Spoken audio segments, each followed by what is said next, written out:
RB channel subscribers அனைவருக்கும் வணக்கம்.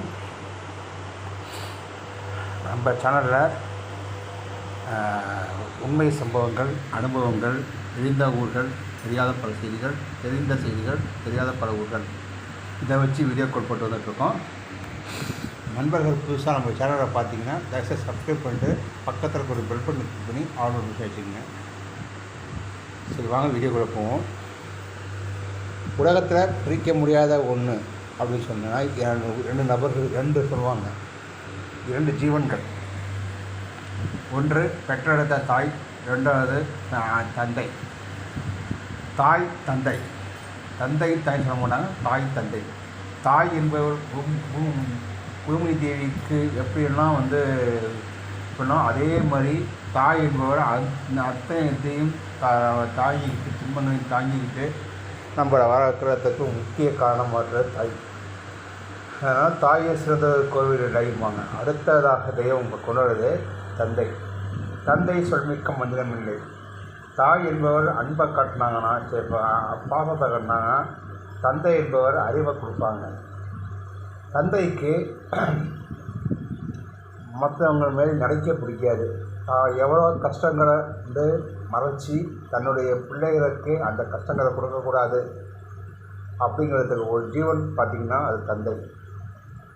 தந்தையோட அருமை தந்தை இருக்கிற வரைக்கும் தெரியாது, தந்தை இல்லாத ஆட்களுக்கு தெரியும். தந்தை இருக்கிற வரைக்கும் என்ன சொல்லுவாங்கன்னா, அந்த ஆடு இது அது அப்படின்னு தான் பேசுவாங்க.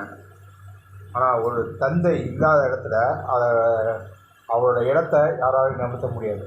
தாய் இல்லைனாலும் கூட, தாயை சேர்ந்ததுக்கு தாய் இல்லைனாலும் கூட தந்தையுடைய அரவணைப்பு இருந்தாலே வளர்க்கலாம் அப்படிங்கிறது. ஏன்னா தாய் என்பவர் கூடிய விரைவில் ஒரு கட்டத்துக்கு மேலே தாயோட அன்பு அவர்களுக்கு, அதுக்கப்புறம் மனைவி இல்லவர் வந்துடுவாங்க தேதியில்.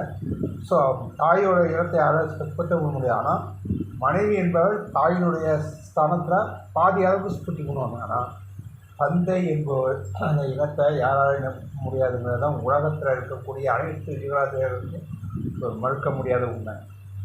தன்னுடைய கஷ்ட நிமிஷங்களை மறைச்சிக்கிட்டு தனக்கு மீஞ்சி தான் தானம் தருவாங்கனாமல் தனக்கு இருக்கோ இல்லையோ இல்லை குடும்பத்தில் இருக்கக்கூடிய அனைத்து உறுப்பினர்களுக்கும், அது தாயாக இருக்கிற இப்போ கட்டி வந்தவருடைய மனைவி, அவங்க நம்மளுடைய தாய், அவங்களுக்கு மனைவி. ஸோ மனைவி மக்கள் ஆகிய கஷ்டப்படாமல் இருக்கிறோம். நம்மளுக்கு இருக்குதோ இல்லையோ நம்ம நம்பி வந்திருக்கக்கூடிய ஜீவன்கள் பட்டினி சாப்பாடு கொடுக்கணும்னு சொல்லி தன்னுடைய கஷ்ட நிமிஷங்களை மறைச்சி அது வரக்கூடிய ஒரு தெய்வம் பார்த்திங்கன்னா தந்தை. அப்படிப்பட்ட தந்தையுடைய நாடாக பார்க்குறாங்க, நாடாக கொண்டாடுறது தான் தந்தையர் தினம். எப்படி அன்னையர் தினம் கொண்டாடுறாங்களோ அதே மாதிரி தந்தையர் தினம் வாழ்த்துக்கள் இருக்குது, தந்தையர் தினமும் இருக்குது. ஏன்னா இரு தெய்வங்களுக்கு முக்கியமான தெய்வம் பார்த்திங்கன்னா தாய், அடுத்த தந்தை. தாய் தந்தை இரண்டு நபர்களுக்கும் முதல் தாய்ங்கிறதுனால, ஏன்னா தாயை சேர்ந்த கோவில்லைங்கன்னா முதல் அன்னையர் தினத்தை கொடுத்தாங்க. ரெண்டாவது தந்தை சொல்மிக்க மனிதம் என்ன தந்தையை தினத்தை அடுத்த மாதம் கொடுக்குறாங்க. ஸோ அனைத்து உலகங்களுக்கும் நம்ம தந்தை இல்லைன்னா ஒரு மிகப்பெரிய ஒரு அறிவை நம்ம கொடுக்க முடியாது. அப்படிப்பட்ட தந்தையர் தினத்திற்கு நம்ம மரியாதை செலுத்துகிறோம். தந்தைக்கு என்னென்ன செய்யணும்னா, வள்ளுவரை சொல்லியிருக்க தந்தை சொல்மிக்க மந்திரத்தை, தந்தை மகனுக்கு ஆற்றும் மகன் தந்தை காற்றும் கருதி இவன் தந்தை மின்னற்றான்கள். அதாவது இப்படிப்பட்ட மகனை நம்ம எடுத்திருக்கானே அப்படின்னு சொல்லி தந்தை பாராட்டப்படணும். மகன் எந்த அளவுக்குலாம்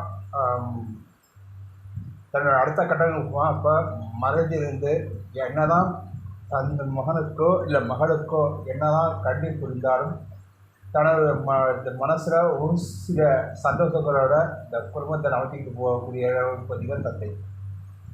தந்தை இல்லைன்னா தாய் என்பவர் அன்புனுடைய ஆணிவராக இருக்கானா, தந்தை என்பவர் குடும்பத்தினுடைய ஆணிவராக பார்க்குறாங்க. இந்த ஆணிவரை எந்த ஒரு ஆணிவரை அசைச்சாலும் குடும்பமாக இருக்காது.